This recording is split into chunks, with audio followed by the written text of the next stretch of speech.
Hey guys, subscribe for daily content, and if you're shopping for gear, make sure you check out the description for the newest items at some of the very best online retailers. There's also links for some of the items that I personally recommend.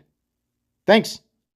What's going on, YouTube? Metal Complex here, and today I've got another short little unboxing video to share with you guys. It's been just a little bit since we have taken a look at an Artisan cutlery knife, and we have one here today, a premium knife. And usually the case is with Artisan cutlery is that their combination of materials, the end result is that it is a premium knife, it feels good, looks good, and the pricing versus their competition ends up being pretty spectacular. In specific, not to dance around really who I'm talking about, if you compare the materials used and the execution of, the quality of execution for Artisan cutlery versus, say, WE knives. Obviously, there are some WE knives that are incredibly complicated and obviously substantially more effort goes into them, and some of those deserve a higher price tag. But a lot of times when you're comparing more apples to apples, WE knives will just inexplicably be $50 to $100 higher, which is part of the reason why I get excited to take a look at Artisan cutlery knives. Even if it's something that's not too far off the beaten path, the price is just usually really good. So I assume that's going to be the case here. I will have this linked down in the description so that you guys can check it out if you want to. It does help my channel when you use those links, but that's entirely up to you. Thanks to my patrons for supporting me. Make sure your notifications are turned on for the Metal Complex YouTube channel. Thanks to Artisan for sending this in. So we have the Trust Stonewashed S35VN titanium, Stonewashed S35VN blade. S35VN cannot be titanium. And then a titanium and aluminum handle. Some combination of titanium and aluminum here. Doesn't feel like an incredibly heavy knife. So, it's a slimmer profile. Okay, so I see what they did here. We have, what is this? Risk and indemnity agreement. Okay, well, I'll put that over there. The knife has a titanium frame with an aluminum inlay, and there's ridges here. It's not a texturing. I mean, I can feel it. It's not a texturing that's going to provide meaningful traction.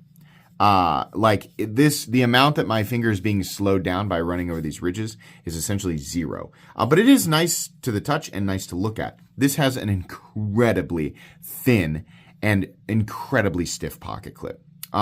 Getting it in and out of your pocket, I'm carrying the Magna Cut Para 3 today, but getting this in and out of your pocket is really not all that bad. Like, it has a nice ramp and it's going up over these ridges, right? But it's very tight. Once it's in there, I mean, I'm wearing jeans today. Pulling this out, you need to have a good grip on it. I am certain that many of you have had this same experience. When this happens with a pocket knife, if I love the pocket knife enough, I'll just change the pocket clip if I have the option, right? But anytime I go to pull a knife out of my pocket and I'm met with enough resistance that I hesitate for a second, but I also keep pulling, many times it has happened where I pull and I pull so hard that my fingers come off of the knife, but the knife has already come up and out of my pocket, and then it falls down to the ground. This almost exclusively happens with pocket knives that have excessively tight pocket clips. And once that happens it's enough to either, number one, if I have the option, like I said, change the clip completely, or number two, it will demotivate me from wanting to carry the pocket knife. So this is one of those clips where I can feel it. I forgot that I put a pair of jeans down. These are my, the jeans that I wear when I'm spraying for weeds. So let's see here. I'm trying to imagine. This is the wrong pocket, obviously, but you can see. It's definitely going to be a slight fight to get it in there, and as you pull, you're going to catch that right there. That's what you're going to catch. So, okay. Anyways, I know you guys are like, shut up and get the blade out. So, okay. The blade is nice and straightforward, utilitarian. I would call that, I guess, reverse tanto. Actually, this is going to end up being, it looks like it might actually be over 8 inches. Let's measure it here real quick.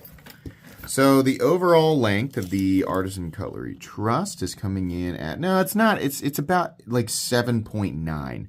But your blade length, surprisingly, is 3.65 with a 3.35 inch cutting edge. So your ratios are actually really good. Here's another thing that I like a lot about this.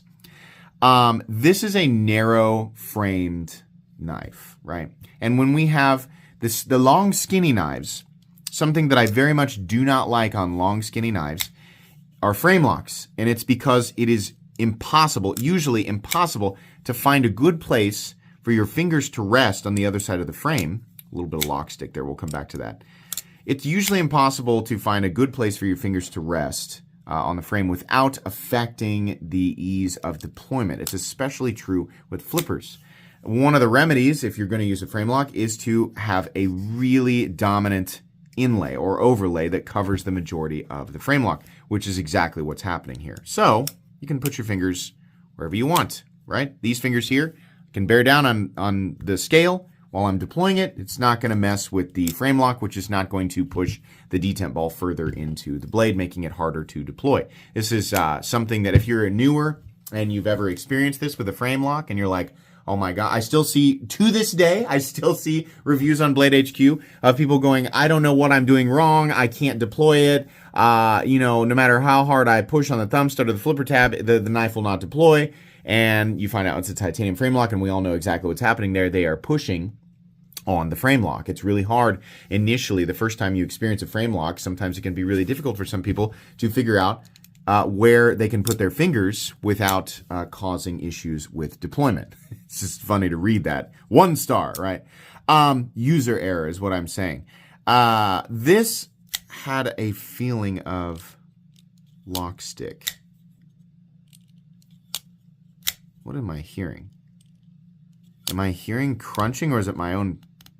See, I think it's my finger.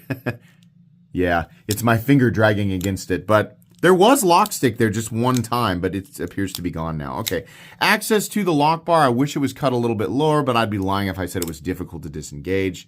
Thumb stud position for the reverse flick. The thumb stud is slightly high, but it's fine for the standard forward flick. It's also interesting on this model, the thumb studs are the stops. We don't see that as often anymore, and when we do, they're usually garaged or they're like internal, so they're stopping on the frame on the inside. In this case, the studs are the stops, and they have little grooves right there to catch, which is nice. That's the right way to do that. So I do like Artisan Cutlery's stonewash finish. There's no blade play at all, by the way. I think it looks nice. I actually prefer it now over their sand polish, just mainly because their sand polish is so inconsistent. We have a titanium pocket clip. We have a titanium backspacer. No contouring or anything like that.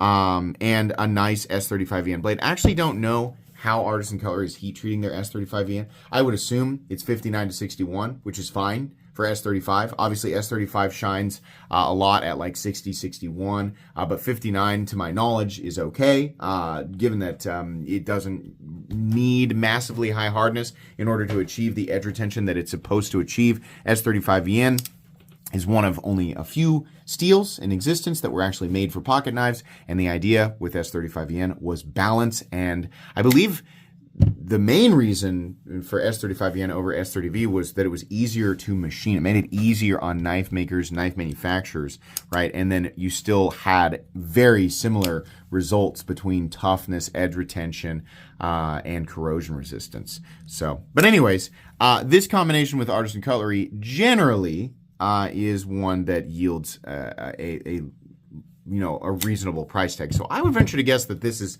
actually going to come in under $200. Somewhere between $150 and $200. That's what I would assume and hope to see. Your weight on this knife, real quick, is 2.9 ounces. We have 3.65 inches of blade for 2.9 ounces of weight. Pretty good. This is cool. It's plain. It's, and some people would describe it as boring, but I think there's a lot to love here, especially if you're looking for a nice premium knife that's a good deal and one that won't weigh you down. The only issue I have with this knife so far is the pocket clip stiffness. I think the pocket clip probably could have been a little bit longer just to make it a little easier. I think it could have been a little bit wider too. It's very little tiny, little pointy stick. So, but outside of that, pretty good. That's it for my first impressions of the Trust. I'll be back with a full-length review, and then ultimately we will give this knife away on a live stream. So thanks again to Artisan Cutlery for sending it in. Please make sure to follow me on Instagram at metal_complex. If you enjoyed this video, leave a like. If you'd like to check out my other content, I do, of course, have lots of videos of knives that are either expensive or inexpensive that I do or don't like, so check those out. And if you enjoy all my content, go ahead and click on that Metal Complex logo right there and subscribe, because there's definitely more coming. Thanks again for watching, everybody, and have a great day.